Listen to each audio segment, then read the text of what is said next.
Daily, when I do seek and sue for peace, and hostages do offer for my truth, she, cruel warrior, doth herself address to battle, and the weary war renews.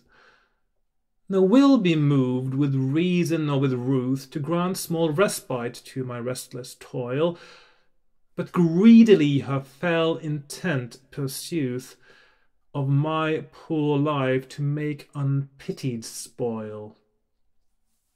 Yet my poor life all sorrows to assoyle, I would her yield, her wrath to pacify.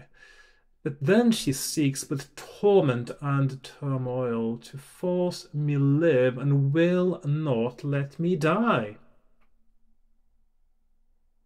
All pain hath end, and every war hath peace.